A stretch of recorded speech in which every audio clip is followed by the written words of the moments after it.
नागावमधील पर्यटन व्यवसाय अधिक सुरक्षित, शिस्तबद्ध आणि कायदेशीर चौकटीत राहावा या उद्देशाने सरपंच सौ हर्षदा मयेकर यांच्या पुढाकारातून ग्रामपंचायत नागाव आणि अलिबाग पोलीस प्रशासन यांच्या संयुक्त विद्यमाने पर्यटन व्यावसायिकांची महत्त्वपूर्ण बैठक नागाव ग्रामपंचायत सभागृहात उत्साहात पार पडली।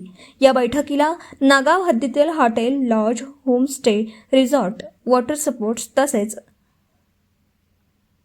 समुद्रकिनारी पर्यटनाशी संबंधित व्यावसायिकांनी मोठ्या संख्येने उपस्थिती दर्शवली। बैठकीच्या प्रारंभी नागावचे माजी सरपंच श्री नंदकुमार मयेकर यांच्या हस्ते अलिबाग पोलीस ठाण्याचे पोलीस निरीक्षक श्री प्रवीण पांडे यांचे पुष्पगुच्छ देऊन स्वागत करण्यात आले।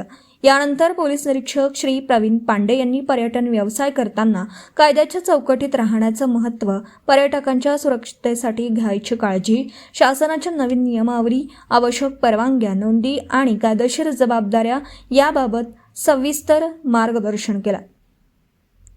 पर्यटन व्यवसाय करताना नियमांचे काटेकोर पालन करून नागावचे पर्यटन स्थळ म्हणून असलेली विश्वासार्हता अधिक वृद्धिंगत करण्याचे आवाहन त्यांनी केले।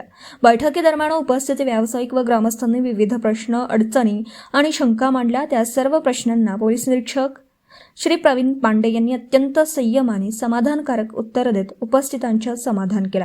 यावेळी त्यांनी नागावमध्ये येत्या महिनाभरात पोलीस चौकी सुरू करण्यासाठी आवश्यक कार्यवाही सुरू असून ती लवकरच कार्यान्वित करण्यात येईल असं आश्वासन दिलं। या घोषणेचे उपस्थितांनी टाळ्यांच्या कडकडाटात स्वागत केले।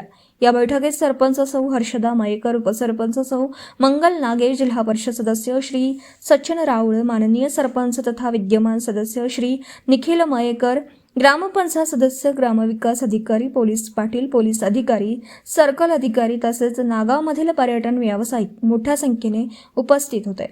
बैठकीच्या शेवटी सरपंच सौ हर्षदा मयेकर यांनी पोलीस प्रशासन, उपस्थित सर्व व्यावसायिक आणि ग्रामस्थांचे आभार मानत ग्रामपंचायत आणि पोलीस प्रशासन यांच्या समन्वयातून नागावला अधिक सुरक्षित, शिस्तबद्ध आणि आदर्श पर्यटन स्थळ बनवण्यासाठी सर्वांनी प्रशासनाला सहकार्य करण्याचे आवाहन केले। Video reporter Dhammasheel Sawant, केटीव्ही news, Raigad. आपल्या परिसरातील बातम्या आमच्यापर्यंत पोहोचवण्यासाठी स्क्रीनवर दिलेल्या क्रमांकावर संपर्क साधू शकता। दूरध्वनी क्रमांक 9833235011। त्याचप्रमाणे अधिक माहितीसाठी स्क्रीनवर दिलेल्या केटीव्ही न्यूजच्या ईमेल आयडीवर देखील संपर्क करता येईल।